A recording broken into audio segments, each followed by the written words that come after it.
Puro damo na. At magsilakihan na rin yung mga papaya. Yung bunga. Oops.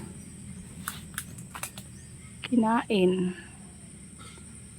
Kinain ng ibon.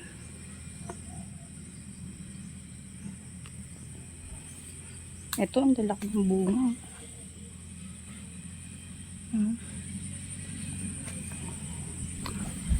Ang lalaki ng bunga ng papaya. Oh, yung pinutol naming malunggay. Malaki na rin yung bagong sanga.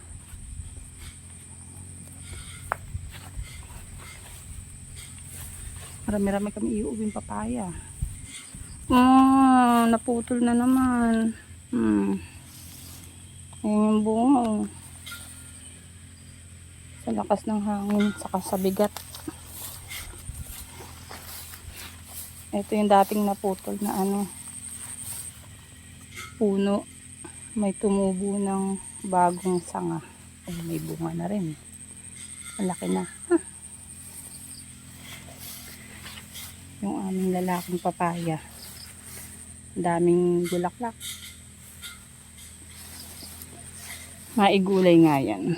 Ihalo sa munggo. Oh. Mukhang nabuhay itong pinapaugat niyang ayun na nga. May ugat na pwede nang ilipat. Ito pa dami na ring ugat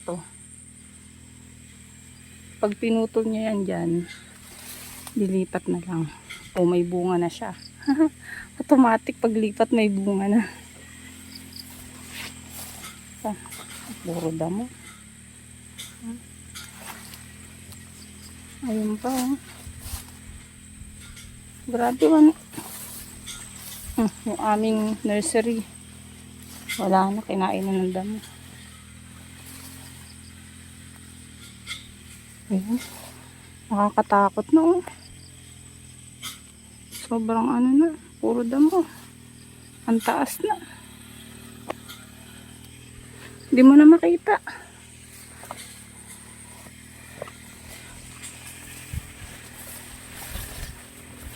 Mga saging. Meron dito. Kinain ng nabulok na yung saba.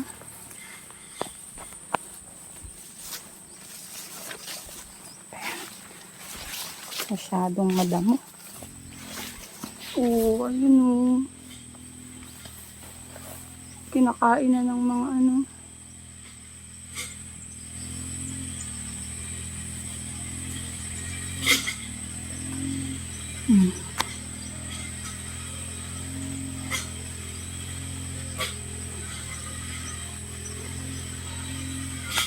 na overripe kasi kinain ng mga insekto, mga ibon.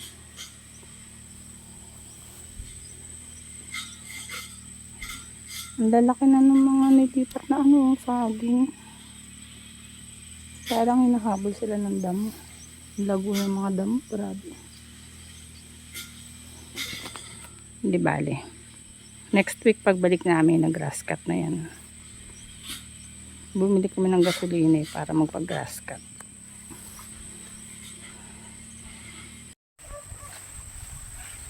Yan. Di bale, may mga bago naman tayong may mga bagong bunga. Ito pa.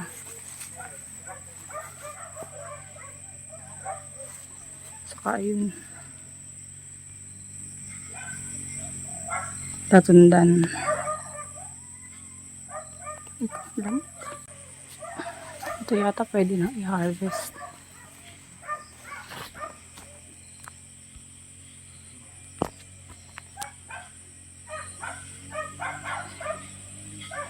Baka pwede na yun.